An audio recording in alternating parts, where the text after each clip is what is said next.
মুখ্যমন্ত্রী মমতা ব্যানার্জি এবং মুর্শিদাবাদ জেলা প্রশাসনের উপর আস্থা রাখলেন মুর্শিদাবাদের হিংসা কবলিত শামশেরগঞ্জ এবং ধুলিয়ান এলাকার বাসিন্দারা।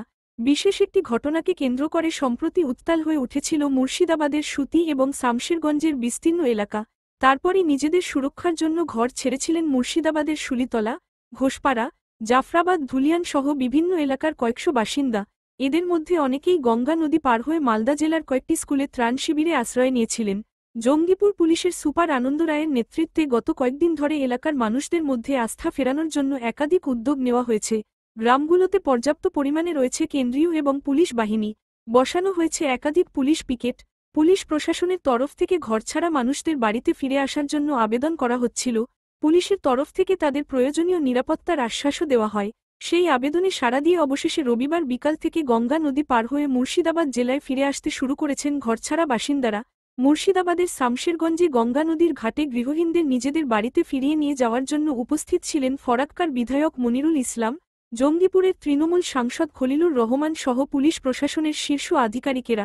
তৃণমূলের নেতারা ঘরে ফিরে আসা ব্যক্তিদের হাতে ঠান্ডা পানীয় জল তুলে দিয়ে তাদের স্বাগত জানান। দীর্ঘ বেশ কয়েকদিন পর ঘরে ফিরে আসতে পেরে অবশেষে মুখে হাসি এসেছে ধুলিয়ানের বাসিন্দাদের। তাদের আশা আগামী কিছুদিনের মধ্যেই পুলিশ প্রশাসনের সহযোগিতায় সবকিছু আবার আগের মতো স্বাভাবিক হয়ে যাবে।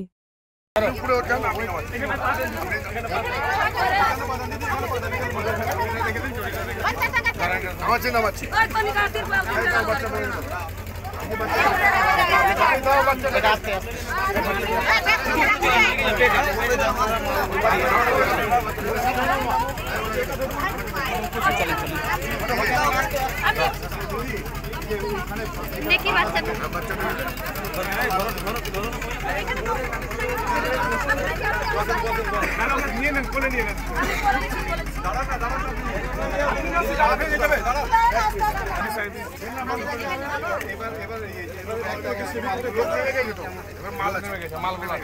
মালগুলো আবার নিয়ে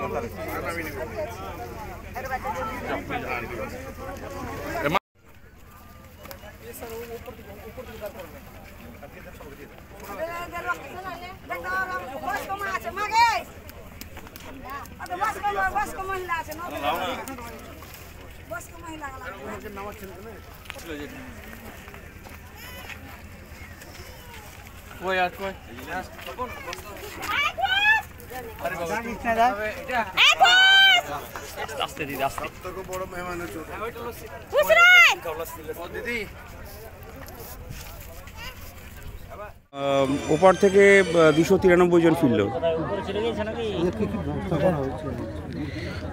ওখানে রিলিফ সেন্টার এমনি আছে, আর যার বাড়ি ঠিক আছে তার নিজের বাড়িতে থাকবে।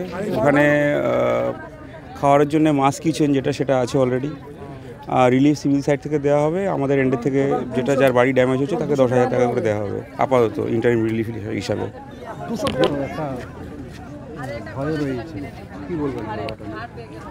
ওখানে সিকিউরিটি সিস্টেম পুরো ঠিক আছে, প্যারামিলিটারি ক্যাম্প আছে, পুলিশ পিকেট আছে, ফুড পেট্রোলিং আছে, মোবাইল পার্টি আছে, কোনো সমস্যা হবে না।